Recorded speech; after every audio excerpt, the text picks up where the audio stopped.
കടുവ കടിച്ചു കൊന്ന നമ്മുടെ ചോരയിൽ പിറന്ന നമ്മുടെ സഹോദരങ്ങളുടെ മരണത്തിലെ വേദന കൊണ്ട് ഹൃദയം നുറുങ്ങിയ മനുഷ്യര് പ്രതിഷേധിച്ചപ്പോൾ സർക്കാർ കേസെടുത്തു. അത് കേന്ദ്ര ഗവൺമെന്റ് അല്ല കേസെടുത്തത്. കേസെടുത്തത് ആരാണ്? കേസെടുത്തത് കേരള സർക്കാരിന്റെ വകുപ്പുകളാണ്. ഈ കേസെടുത്തത് മര്യാദകളല്ലേ? ബഹുമാനപ്പെട്ട മുഖ്യമന്ത്രി അങ്ങ് പറയാറുണ്ടല്ലോ, ഊരിപ്പിടിച്ച വാളുകൾക്ക് നടുവിലൂടെയാ ഞാൻ നടന്നു വന്നത് എന്ന്. ഇതാ ഈ മലയോര ജനത പറയുന്നു, ഞങ്ങള് ഊരിപ്പിടിച്ച വാളിനിടയിലൂടെ മാത്രമല്ല, ഒറ്റക്കൊമ്പന്റെയും ഇരട്ടക്കൊമ്പന്റെയും സകലമാന കടുവായുടെയും പുലിയുടെയും ഇടയിലൂടെ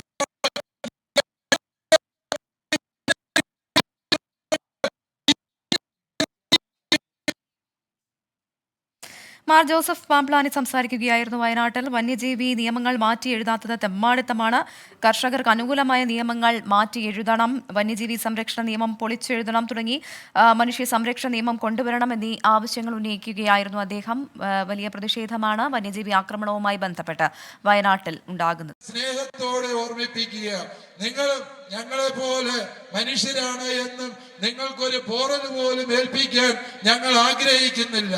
പക്ഷേ വനപാലകരെ നിങ്ങൾ മനസ്സിലാക്കുക, നിങ്ങളെ പോലെ ചോരയും നീതിയുമുള്ള ഇവിടുത്തെ കുടിയേറ്റ കർഷകരെ ചുമ്മാ ഇത്തിൾ കണ്ണികളെ പോലെ ചൂഷണം ചെയ്ത് ജീവിക്കാമെന്നുള്ള നിങ്ങളുടെ വ്യാമോഹത്തിനെതിരെയാണ് ഞങ്ങൾ പ്രതിഷേധിക്കുന്നത്, പോരാടുന്നത് എന്ന് മനസ്സിലാക്കുക.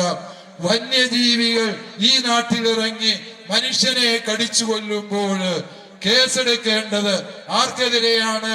വനപാലകർക്കെതിരെയാണ്. ഇനിമേല് ഒരു കർഷകനെങ്കിലും കൊല്ലപ്പെട്ടാൽ, പരിക്കേറ്റാൽ അതിന് സമാധാനം പറയേണ്ടത് ഇവിടുത്തെ വന്യജീവി ഉദ്യോഗസ്ഥന്മാരാണ്. അവർക്കെതിരെ മനഃപൂർവ്വമുള്ള നരഹത്യക്ക് കേസെടുക്കണമെന്നാണ് ഈ യോഗത്തിന് സർക്കാരിനോട് പറയാനുള്ളത്. ആരാണ് ഇതിന് ഉത്തരവാദി? വനപാലകർ എന്ന പേരില് ഒരു കൂട്ടര് ഇവിടെ ശമ്പളം മേടിച്ച് കഴിയുമ്പോൾ വന്യമൃഗങ്ങൾ അതിർത്തി ലംഘിച്ച് ഈ കൃഷിഭൂമിയിൽ ഇറങ്ങി നാശം വിതയ്ക്കുന്നു. ഏതെങ്കിലും വനപാലകൻ വനാതിർത്തിക്ക് കാവൽ നിൽക്കുന്നുണ്ടോ? അവരൊക്കെ ശീതീകരിച്ച മുറികളിൽ ഇരുന്നുകൊണ്ട് നമുക്കെതിരായി FIR-ഉം ഫയലും തയ്യാറാക്കുന്ന വ്യഗ്രതയില്ല. അല്ലയോ വനപാലകരെ, നിങ്ങളുടെ ജോലിയാണ് വനം പാലിക്കുക, വന്യജീവികളെ അതിർത്തിക്കുള്ളിൽ സംരക്ഷിക്കുക എന്നുള്ളത്. അത് നിങ്ങൾ മനസ്സിലാക്കണം.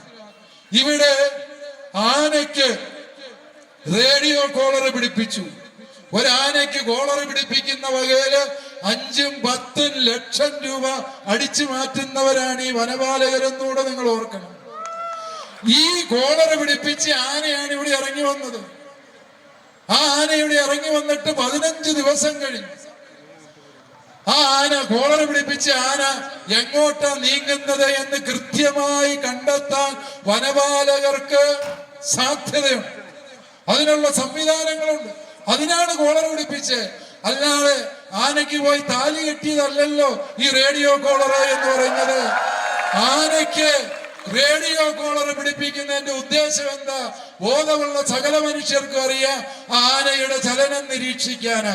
15 ദിവസത്തിലേറെ ജനവാസ മേഖലയില് നടന്ന ഈ ആനയുടെ ചലനങ്ങൾ അറിയാനോ സാധാരണ മനുഷ്യർക്ക് മുന്നറിയിപ്പ് കൊടുക്കാനോ വനപാലകർക്ക് കഴിഞ്ഞില്ല.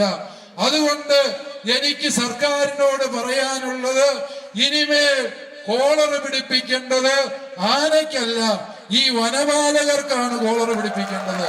കാരണം എന്താന്ന് ചോദിച്ചാല് ഇവര് വരുന്നത് അറിഞ്ഞ് നമുക്ക് മാറി നിൽക്കാമല്ലോ. അതുകൊണ്ട് ഈ കോളർ പിടിപ്പിക്കേണ്ടത് ഇനിമേൽ വനപാലകർക്കല്ല, മറിച്ച് വന്യമൃഗങ്ങൾക്കല്ല. മാനന്തവാടി രൂപതയുടെ നേതൃത്വത്തിൽ കർഷക പ്രതിഷേധ ജ്വാലയിൽ സംസാരിക്കുകയായിരുന്നു മാർ ജോസഫ് പാംപ്ലാനി. വനംവകുപ്പിനെതിരെ അതിരൂക്ഷ വിമർശനമാണ് അദ്ദേഹം ഉന്നയിക്കുന്നത്. ഒപ്പം തന്നെ വനം നിയമത്തിൽ മാറ്റം വരുത്തണമെന്നും ജനങ്ങളുടെ സ്വത്തിനും ജീവനും സംരക്ഷണം നൽകണമെന്നാണ് പ്രധാന ആവശ്യം. ലോകത്തെവിടെയായാലും ഏത് സമയത്തും 24 വാർത്തകളും ഓഗ്മെന്റഡ് റിയാലിറ്റി പാക്കേജുകളും എക്സ്പ്ലെയിനറുകളും വിശദമായി കാണാൻ ഞങ്ങളുടെ യൂട്യൂബ് ചാനൽ നിങ്ങൾക്ക് സബ്സ്ക്രൈബ് ചെയ്യാം.